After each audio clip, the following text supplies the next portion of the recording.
Awesome. Thanks, Jeff. Um, Thank you. s- so we'll go ahead and get started with our session today on what provosts want, or rather what chief academic officers want.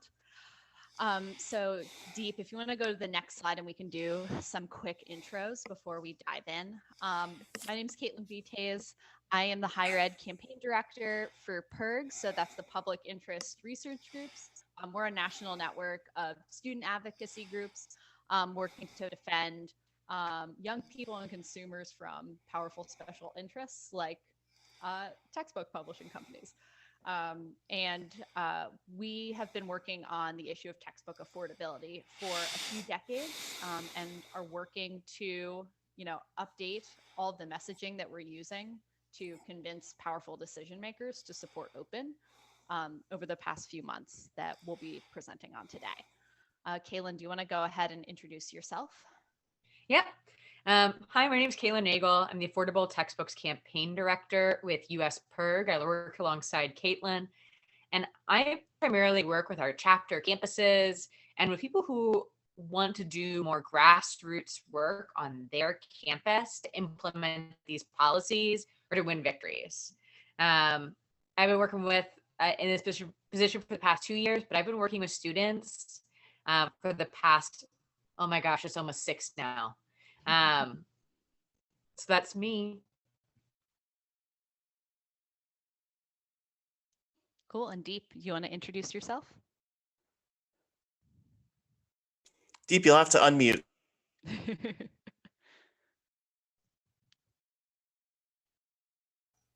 There we go. All right. I am Deep Shenoy. I'm a consultant who works in the higher education space, particularly focused on open educational resources. I've worked with a lot of systems around the country, and also Doers 3, which is a national coalition of higher education systems working on expanding the use of open textbooks. So really excited to be here. And I've been working with Caitlin and Kaylin on this project as part of a larger initiative we have to update our strategy at PIRG. So very excited to be here. So I can give a little bit of background on this project and some of the larger trends that we're seeing that we wanted to do this survey to sort of retarget who we think are the key decision makers on campus when it comes to textbook adoption decisions, as well as, giving the sign off on textbook affordability. So if you're unfamiliar with how PIRG works, and in particular, our individual student chapters on college campuses, a big push from us is working to get support for long-term sustainable funding for open textbook programs, whether that's getting a fully funded librarian's position or giving grants to faculty to adopt textbooks. And one of the main ways that we raise visibility on this issue on campus is by doing what's called faculty canvassing. And so that's if you've ever had someone knock on your door and ask you to turn out for the 2020 election and to vote for a candidate, it's a similar concept. Our students are going around in the halls of, the academic buildings and dropping in to have casual conversations with professors about what open textbooks are and how they can get connected to resources on campus. And increasingly, what we were hearing from students is that many of the faculty, in particular contingent faculty, that they were reaching out to were not actually the ones making textbook adoption decisions for their classes, and that it was somebody higher up in the academic hierarchy, so to say, who was making that decision for them. So we decided to run a survey to better understand what are some of the things that chief academic officers and provosts who might be signing off on larger textbook affordability initiatives were looking for when they set up an affordable textbook strategy from their school. And in particular, what programmatic goals they were trying to accomplish with any textbook affordability initiative, be it an inclusive access program, or what we would rather call automatic textbook billing, or if it was an open textbook program. And then we also were just curious about who they were actually hearing from on campus, what constituencies were reaching out to these top tier decision makers, and whether they were already involved in open textbook initiatives and to what extent. The idea here is that we want to find out what are some of the talking points that we should use when going to these top tier folks to convince them to support open textbook initiatives on campus.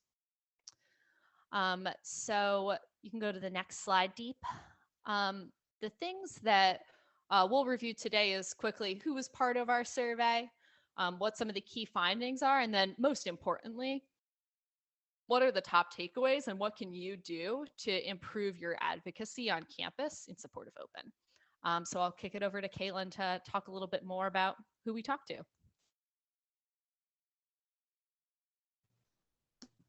I'm also going to keep my video off while I talk to make sure that the sound quality is good. But here's a look at where these responses were really coming from. So we used large lists to do outreach, but we also worked with the state departments of education in some places, individual working groups, our own professional networks, and student PIRG chapters to get this out as broadly as possible. And as you can see, a lot of responses from the West Coast, a lot from the Midwest, the Northeast, not as many as we'd probably like in the Southeast. But we can go to the next slide. And then, as you can see, provosts were the #1 title. What we're really trying to understand is the chief academic officer, and what that person calls themselves at different places will vary. But here's kind of a look at who was filling out our survey. And then can I go to the next slide? And as you can see, we had a pretty broad spread of both private and public, 2-year, 4-year, and both, which is really helpful when we are kind of figuring out what makes sense where, and if there's changes between these two places. Go to the next slide. So this was pretty cool. Our respondents were pretty familiar with open textbooks. This is actually higher than we think is probably true for the general population. Something to be thoughtful of is people who are more likely to fill out the survey that was asking them about textbooks might be people that have this at top of mind or slightly more familiar than the general population. But this does show, I think, that provosts and chief academic officers are familiar with open textbooks and care about this. Okay, let's go to the next one. So this was something I was really excited to see. We historically have focused on large introductory level classes when we push for open implementation. Part of this is just because there are a lot of high quality open textbooks for these classes already. And these tend to be some of the largest classes on college campuses. So the impact can just be very large. They can just save students a lot of money. So you can see that people are pretty responsive and positive towards the idea of increasing the use of open textbooks in these large introductory classes, which is something I love to see. All right, I'm gonna pass it off to the next slide. Okay, guys, I wanted to talk through some of our top line survey findings. And again, keeping in mind, we tried to reach as many people as we could. It's a little bit hard during the pandemic. And like Kaylin said, there was probably a bit more of a crowd that was already familiar and interested with OER. So take that with a grain of salt. That said, I think we learned some pretty interesting things from the survey with that caveat in mind. The first thing, and this sort of echoes Caitlin's point in the beginning, we asked folks, who do you think is influential in textbook decisions? And the first thing that jumped out at us is that there was a big split between tenured faculty and contingent faculty. So really, at least in the perception of CA, the people who answered our survey, they thought it was the tenured folks who had a lot of influence in those decisions. Another thing that jumped out with us was the department chairs. And I think that in particular is interesting, and it matches my experience when I've worked with campuses. It's not always the department chair who first introduces the idea of OER, but or any other approach to textbooks, but they might get behind something, that's happening that's exciting. So we took a look inside this one to see, was there a difference between 2-year schools and 4-year schools? And that was actually the one place. I didn't go through and put all of them on here, but that was the one question where there was a slightly more significant, not a huge difference. In fact, in a lot of these questions, there weren't a ton of differences between 2-year schools and 4-year, but on this particular question, there was probably the biggest difference. And when we've talked to folks one-on-one, they've partly echoed the fact that in some cases, with community college, there are more contingent instructors. You might have a little bit more change in staff. So department chairs are a little bit more assertive about saying, here's a model course or so on. So again, we'll talk in our strategy and messaging about what to do with that. But we think certainly in addition to tenure faculty, department chairs who tend to be tenured faculty are people we want to keep engaged. Another question that we were curious about was, have administrative leaders, the people taking the survey, and we asked them about themselves and other administrative leaders, have you been more or less involved with textbook decisions?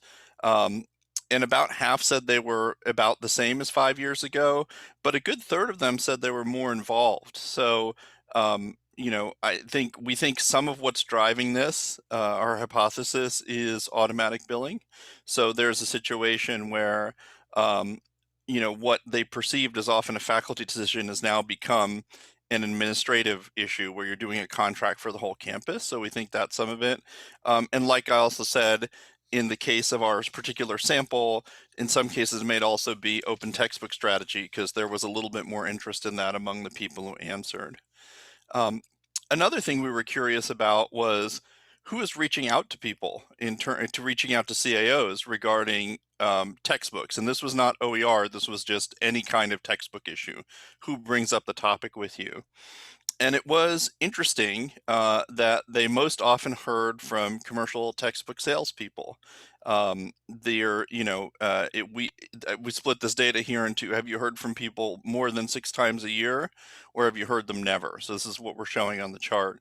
And you can see with commercial textbook people, almost half of our survey respondents hear from somebody, 6 times or more a year. That doesn't mean they've had 6 or more conversations, but they certainly do.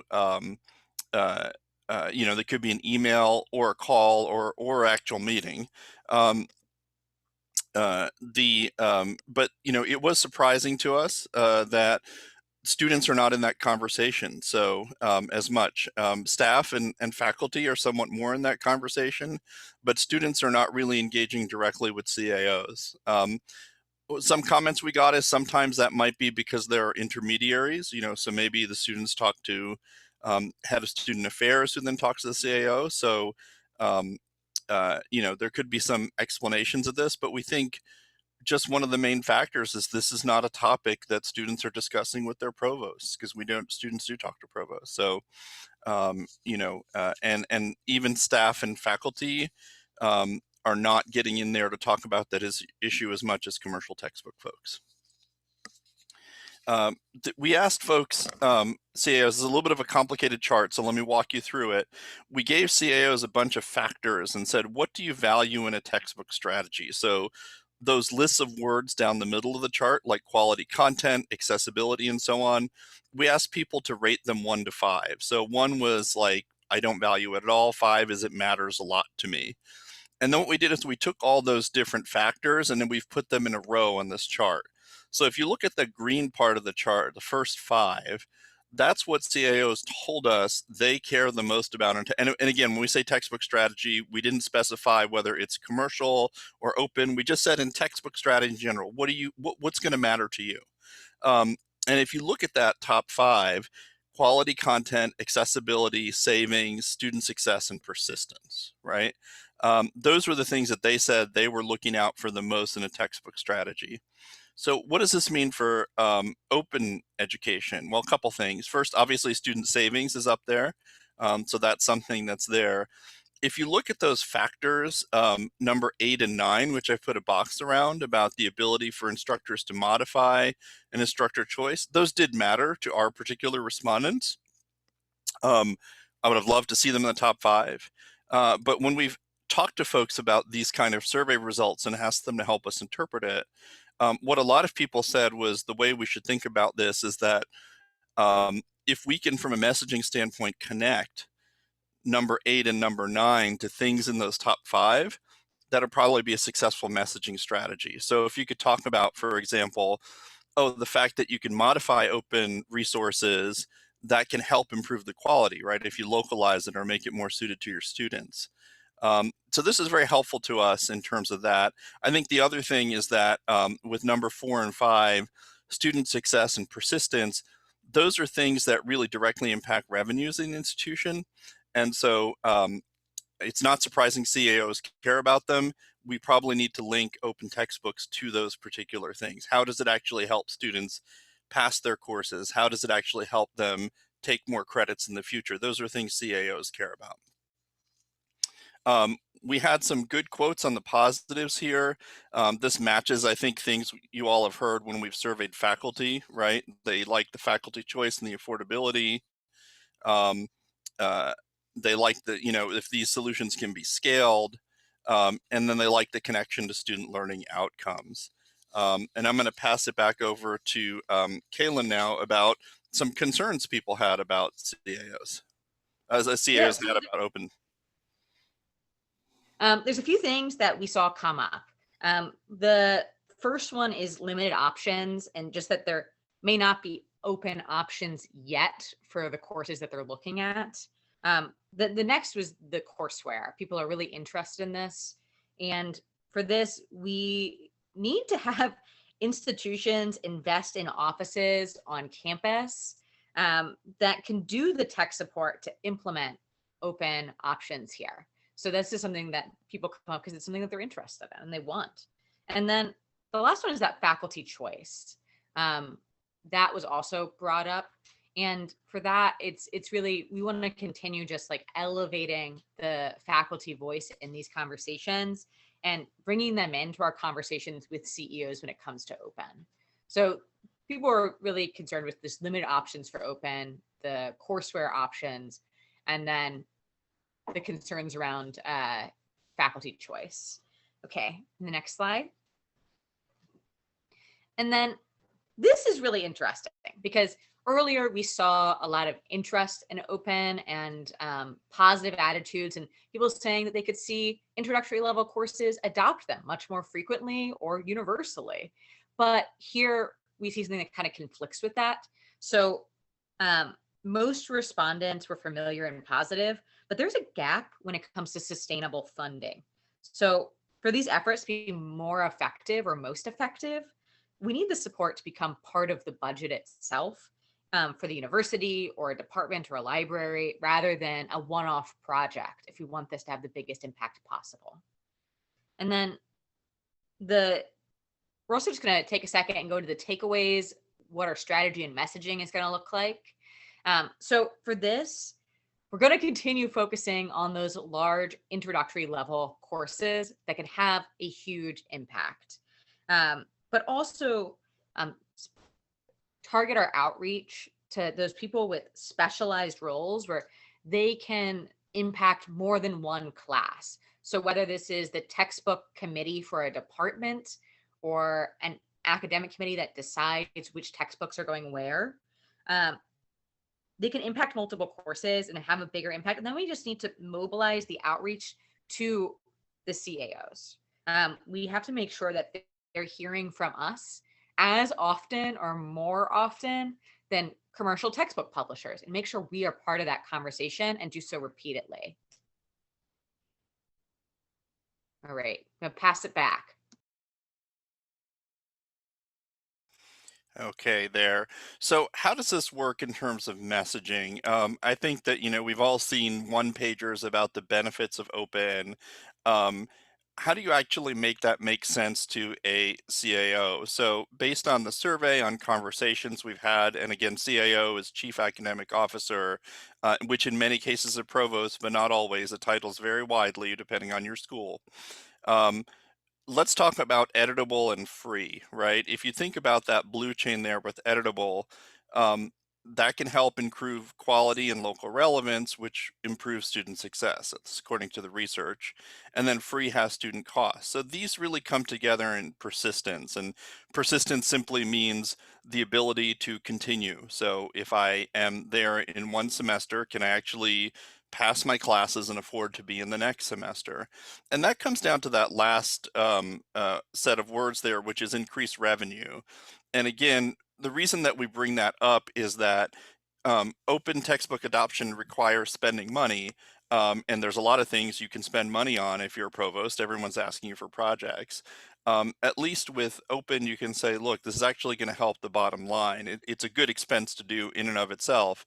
But, it also, if it helps people do better in courses, if it helps them be able to afford to go to school, that's actually going to keep tuition coming in. And that is something that most CAOs are responsible for. That's part of their job, to balance the budget, keep the institution going. So this is an example of how you can connect free and editable all the way over to something that if you're talking to provost, they might care about.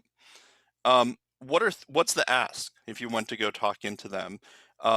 Certainly something that we've seen be very successful in a lot of scaled OER programs is getting some kind of comment about OER in the strategic plan. So as a goal to support faculty adoption, um, we've not seen, just be careful, I have not seen mandating open textbooks really work well. It has a lot of downsides to it.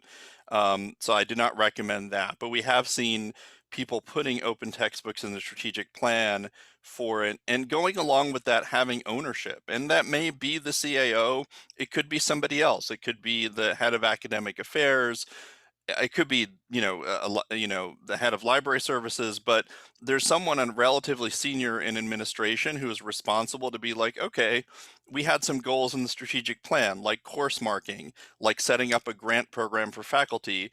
Is that stuff actually happening? Is it working well? What tweaks? There's an owner. Obviously, there's budget, that needs to go with that. And then again, I think if you're going to be giving out grants and supporting things, as my colleague said earlier, prioritize impact, right? Focus on places where OER already exists. I think creating OER is wonderful, but is relatively expensive compared to at first taking advantage of what's already been invented. And since we're getting real close to the end of our time, we'll just leave you with some quick action items to help implement this story when you go home. So I think first and foremost, shoot off an email to schedule a time to chat with your provost as fast as possible. And sometimes, especially with all of the demands on top tier decision makers' time during the pandemic, it can get hard to schedule something quickly. So rely on some of your partners on campus, such as student government, who have regular meetings with those top tier administrators to kind of cut the line and get on the agenda a little bit faster. And then, as Steve said, look at your university's strategic plans and think about how the messaging we're suggesting feeds into that and how you can make a pitch to, cement yourself in that strategic vision even further. Bring people with personal stories that can talk about how free and editable content hasn't changed their teaching and learning experience, and bring some evidence along with you that can back up those claims too. And then finally, make a really specific and direct ask for them to support an affordability initiative. So whether that's hiring a full-time librarian or creating stipends to incentivize open textbook adoption, ask for something really specific. And if they say maybe or no, ask follow-up questions to figure out what evidence or what people they need to hear from in order to move them to a yes. So I think that puts us at time, but I think my last word on this is definitely reach out to us, hang out for the next 15 minutes to ask questions. And I'll throw a link in the chat really quickly about a workshop series that Kaylin and I are running.